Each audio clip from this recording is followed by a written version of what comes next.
Good morning again. Thanks for being here. This is actually a lot easier than walking down the hallway. Everybody can do it. Probably much easier to do your stories. So obviously a pretty busy day, pretty active. We talked about it last night. I think the expectation was there probably would be some degree of movement here today. You never really know what the movement's going to entail, but we started the day with 5 picks. We ended the day with 5 picks. Kind of got there in a sort of indirect way, but took some of the assets that we accumulated previously yesterday and kind of used them to help acquire players today. So kind of go through each guy here individually, briefly, and then we can certainly answer some questions and then look forward to tomorrow. As it stands right now, we have 6 picks, none in the fourth. We have a fifth, 4 sixes, and a 7. So we'll do our homework here tonight like we did yesterday, meet in the morning and get started and get ready to go. And then there'll be another group of players I'm sure that we'll add after the draft based on our numbers. So we'll start with Duggar with the first pick. This was one of the few sit and pick players. Say going into this round, we basically had 3 guys that we kind of wrote down and said, if we could get these 3 guys, we would be somewhat happy. He was one of them. Uche was the other one. Another guy that got picked.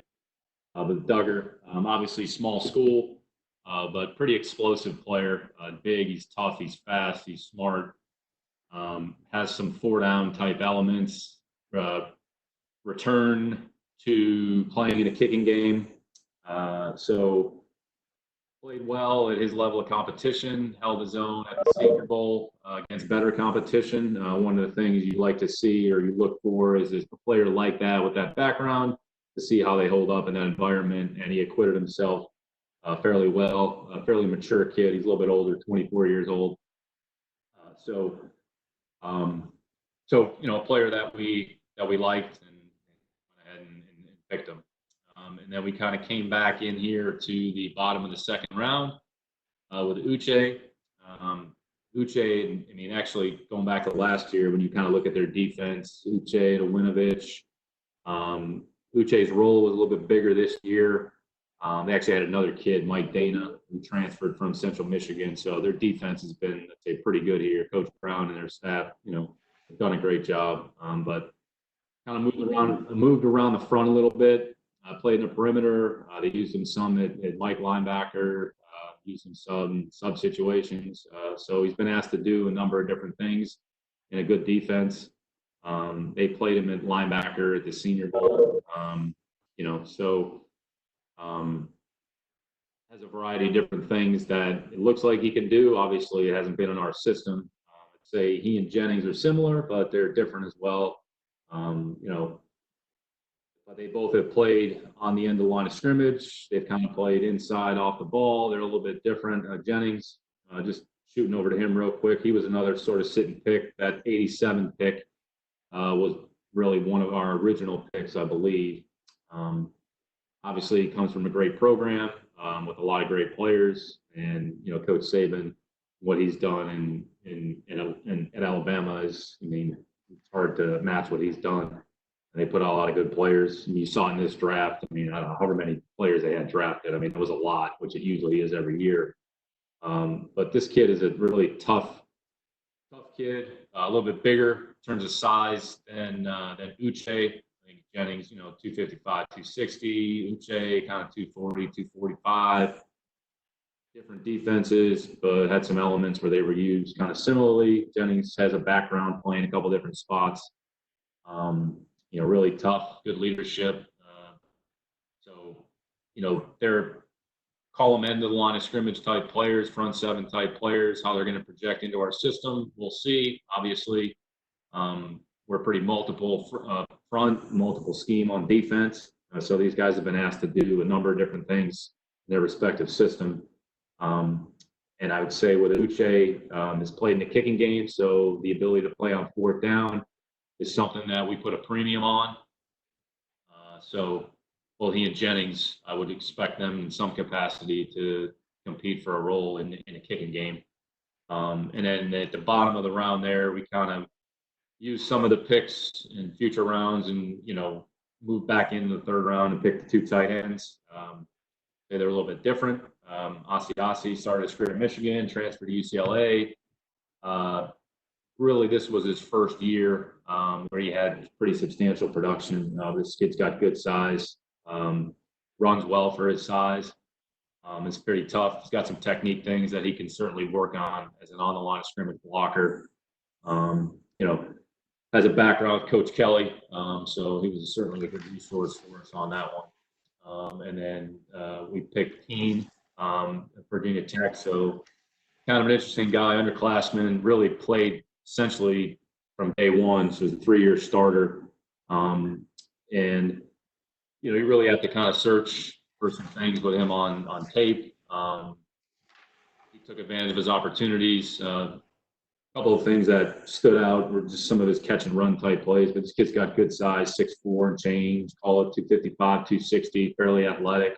Tough kid, smart kid, was asked to do a number of different things in their offense. So kind of doubled up at the position there, but two young players that, hopefully when we get the opportunity to work with them, can make some progress. And I think with all these players, the expectations is the same.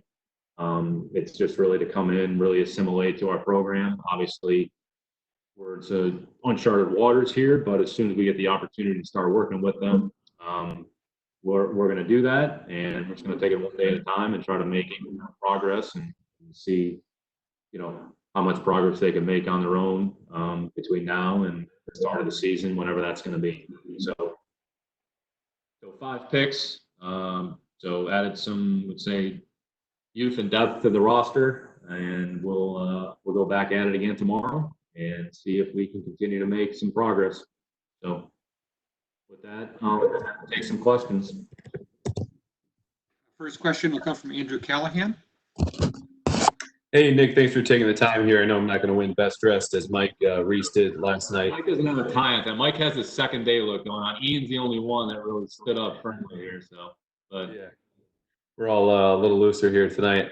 Sticking with Dalton Keene, historically that trade up with the 2 4th-rounders in a future pick was unusual for you guys. So what was the information you had on hand about Keene and those picks that made this the best decision for you guys as a franchise to go up and sacrifice those picks and go get him? Yeah, I'd say it's not one particular thing. I think when you get to this point, there's some players that I would say, especially in this round, this was a pick players that you want to have on your team and get into your program. So however you need to do it, you can go ahead and do it. So, I think as we kind of looked at the board and kind of projecting forward here a little bit, whether or not we'd actually able to utilize all the picks. So it's a little bit similar to last year, and we kind of traded up, but I wouldn't say it was for any particular reason other than sort of pick and resource allocation, and just try to get players on the team when we, that we thought made sense. So I would say it was really more driven by that than, any one particular thing. So. Next question will be Mike Petraglia. Thanks, Stacy. Good morning, Nick. Wanted to ask you about building different parts of the roster, kind of clustering here. The first 3 picks tonight, obviously defense, the last 2 specific position of tight end. I'm wondering, when you're going into a round, a second round or a third round, if part of the strategy is to build a part of the roster in a particular round. Yeah, it's a good question. I wouldn't say it's necessarily part of the strategy. I think you have to look at the players holistically, right? So just kind of work across positions and just make a determination based off of how you have the players graded. If you end up picking multiple players with the same position, and that's fine. A lot of this is really, we've talked about this, is really driven by how we have the players, I would say, sort of graded and or ranked. So, ultimately we're just trying to build as much depth and quality on our team as possible. There's a myriad of ways that you can do it. We're at one particular point in time right now. So, we'll continue to try to just add the right players for our team and our program to the best of our ability, understanding that there'll probably be some change and modifications between now and, the start of the season. I'm sure once the draft is over, there'll be some other players that will probably be added to the team that aren't here that we're not even talking about right now. So it's a pretty fluid situation. It's ongoing. I think you have to look at the ability of how do you get those players on your team, and if you want to work with them, like what's the best avenue and way to do it, and go ahead and make that decision based on the information that you have at that time, understanding that it could change. Thank you, Nick. The next question, Evan Lazar. Me, myself. Hey, Nick. I just wanted to ask you about Kyle Duggar and just how you evaluate a player from the D2 level on tape. Just what can you take away from his film at Liner Ren? And you mentioned the Senior Bowl as a big part of the evaluation. Yeah, it's a really good question. Obviously, the level of competition is certainly going to be, respectfully less than what he's going to face on a consistent basis. So you like to see when players like that are put in an environment that's a little bit different, where they're playing against better competition. That's, I would say, and in his case too, he missed, half the year or whatever it was this year, played in 7 games. So, but played 13 games as a junior. Where a player ends up or where he comes from is not something that we really, haven't put too much stock in some respects. Steve Neal basically never played football, and here's a guy that was one of the best guards in, the history of the program, arguably. So we always talk to the players, it's not about how you get here or where you come from, it's what you do while you're here. So I think that mindset and philosophy certainly applies in his particular situation. So we can't control where they play. The only thing we can control is our evaluation and how we look at the player and say this is a player, like most of these players here in particular, we invested a pretty significant amount of time, let's say between this season, postseason, and even into this March and April period. Duggar, Uche, Jennings, all those players were at the Senior Bowl. Asiasi and Keen's case a little bit different, right? Because they were both underclassmen. So you just have to take the information that you have accessible, and part of this is projection. That's what really we're doing with all these players, because none of them have played a snap of NFL football, regardless of where they played or come from. So it's a good question. It's something you certainly have to consider. Players like Duggar, Matthew Judon, there's a good example, right? Grand Valley, got picked in the 5th round. Now he's a franchise player for the Ravens. So it's not really about where they come from or how they do it. It's what they do while they're here. And that'll be the case with Kyle and let's say all these players' situations. Thanks, Nick. Next question, Phil Perry, followed by Zach Cox. Thanks, Stacey. Hey, Nick, you guys are through 2 days of the draft here and no quarterbacks. How should we view that choice not to take a player at that position as it relates to maybe the team's confidence in Jarrett Stidham moving forward? Yeah, it's a good question, Phil. You can only pick so many players. What 4 of them went off the board here in the 1st round yesterday, right? There's a couple with 1 or 2 and 1, maybe 1. Hurts went off, I think, in this round, right? There's still some players I think that, have a possibility of ending up on this team. We have the picks sort of spread out tomorrow, but there's different ways that you can get the players on the team. We're going to have a 3rd quarterback on a roster, pair them up with Jared and Brian. Those guys are working hard to start the offseason program. Both are familiar with our program. So we're going to have another player here at that position. Where he comes from and how he gets here, sort of yet to be determined. But there's a few guys I think that, that we like and we feel comfortable with. Now it's just a matter of how we get them on the team. Thanks, Nick. Next question by Zach Cox, followed by Doug Kine. Hey, Nick. Kind of along the same lines as Evan's question. With Duggar, I was just curious when and how he initially came on your radar as a player you might be interested in. Yeah, he was a player, actually, we did part of the spring scouting process, so it wasn't as if, he was a new player. I think there's certain players at lower level, a competition that are earmarked and call it like this time of year during the off season. So, like I said, he had played a couple of years. He started as an underclass, as a junior. So he was a player that was identified. So we did work on him, and then our scouts went in during the fall. We had multiple people go into, Lenore Ryan and evaluate him. So, certainly you don't want to wait until the last possible minute, but, he was a player this time of year, and we've talked about this.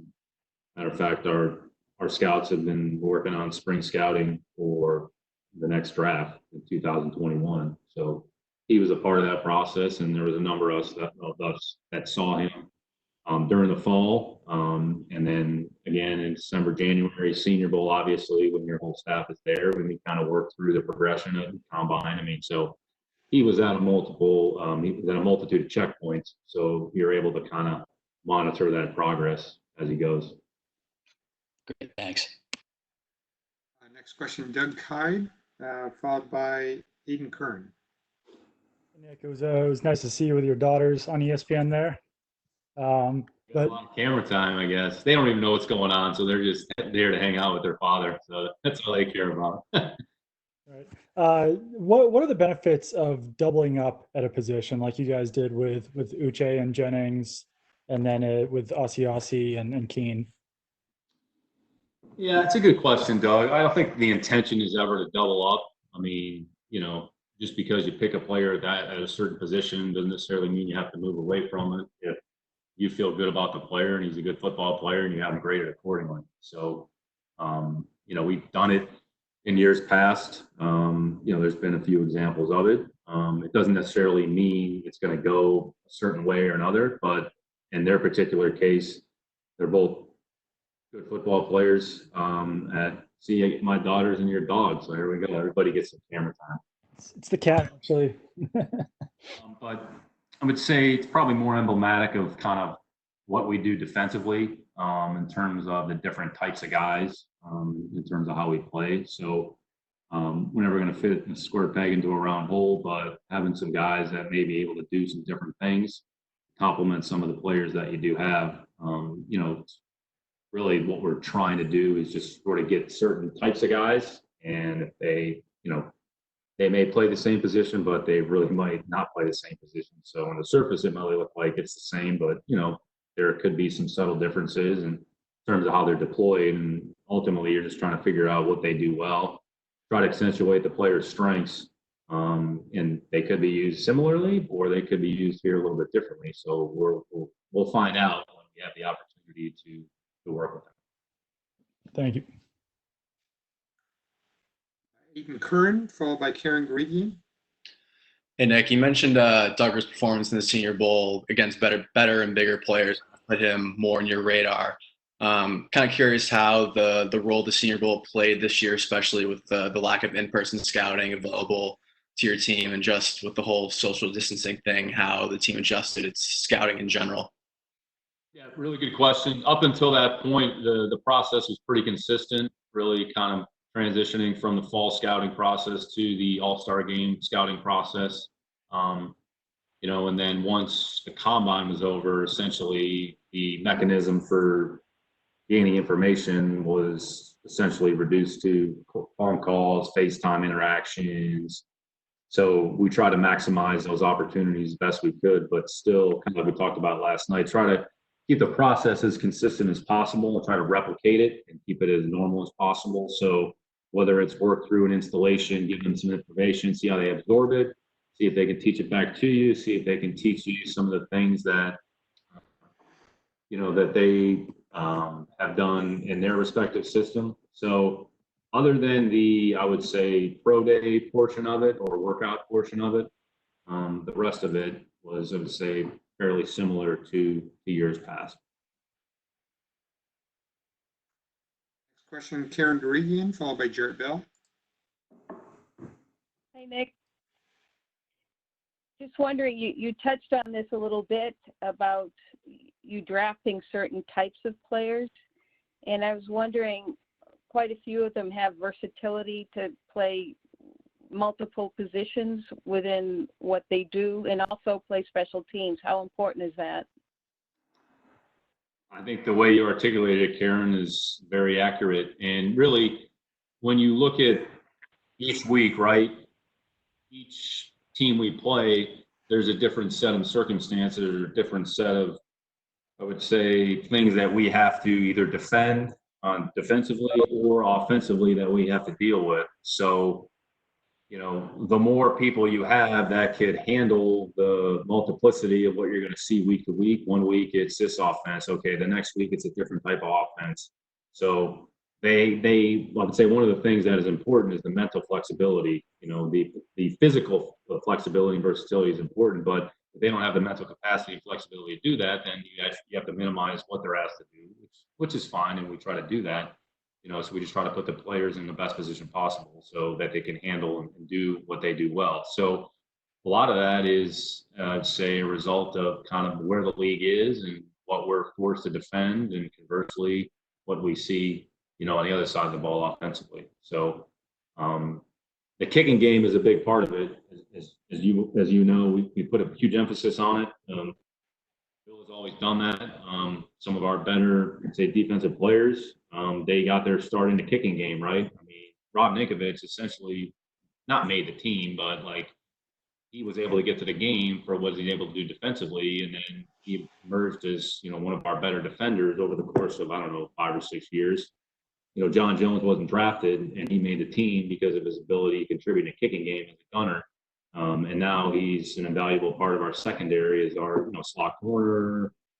You know, so really the kicking game is really the player's opportunity potentially to get to the game. Because if you're not a starter on offense or defense, like you're going to get to the game, you better be able to play on 4th down. Because if you can't, like, okay, there's probably a chance you're going to be inactive. So the ability to project a role, I would say, I mean, look, we'll see how it goes, Karen, but with Duggar, Uche, and, you know, hopefully Jennings, and I would even say with the tight ends in their particular case, you know, if you can get a couple phases out of them. So it just enhances the overall, you know, scope and value of the roster. So it's a big part. Look, we're not shy about it. I mean, the kicking game it's a third of the game, and we spend as much time on it probably as any team in the league. We take a lot of pride, and the players take a lot of pride in it too. So for every Matthew Slater and Nate Ebner, who are true specialists, right, that's all they do, you need to supplement that with other players in 4th down. So, I mean, Winovich, that was kind of his role here a little bit early in the year, right, last year. Then he kind of, his role grew a little bit because we knew he was going to be at the game on 4th down. So sometimes it's the actual inverse of what you think it's going to be. So, you know, they're going to get that opportunity, and that might be their way to get to the game and actually have a role, whether it's offensively or defensively. Thanks, Nick. You're welcome. Take 2 final questions, Jarrett Bell and Nora Princiotti. Hi, Nick. Kind of a 2-part question here. While you were working the draft, social media was abuzz with Bill Belichick's dog sitting in the chair for your first pick. What was your impression of that side of Belichick? And then the more serious question, can you shed some light on what the process has been like communication-wise, the things you have to do during the draft, when you're on the clock, when you're talking to teams about trades? How has that worked out logistically as this, you know, draft has been so unusual? Great question. Yeah, I mean, I didn't really see the picture until like a little bit later, but I mean, honestly, like Bill is awesome. I mean, you know, I've been fortunate to be around him for 20 years, 19, 20 years now. And, you know, he has, I would say, a very playful side to him, you know, and he's great to work for. He's very fair. He entrusts the people around him to try to do a good job for him. And, you know, that's our responsibility and obligation to him. So, you know, he probably has more fun than people realize, but it's all, you know, it's all well-intentioned, and, you know, the players see that as well. So, I mean, I don't have a dog, but I've done the same thing. I mean, I don't know, but I mean, the dog got some airtime, so it's a good thing.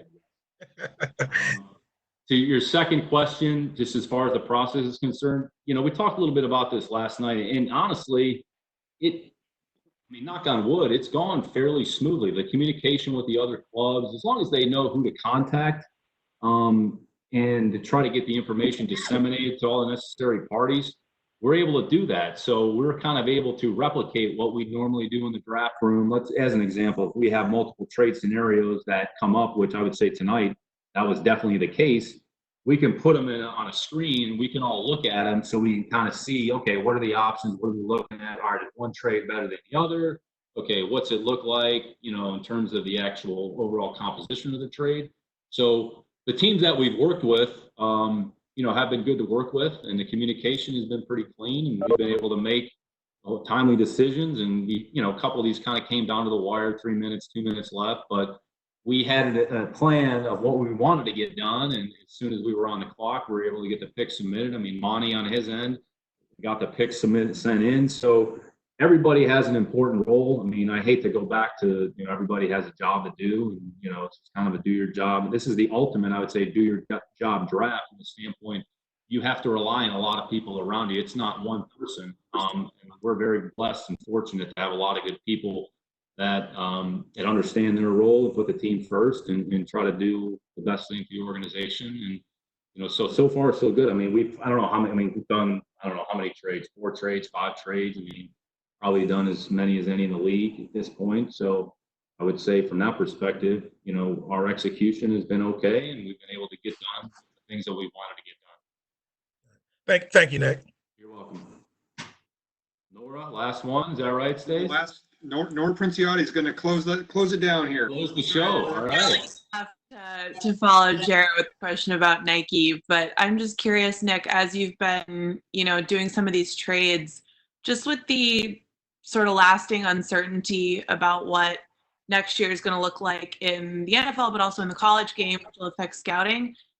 Has it changed how teams are seeming to value future picks, either for next year or the year after at all? It's a really good question, Nora. I would say you really haven't noticed that just yet.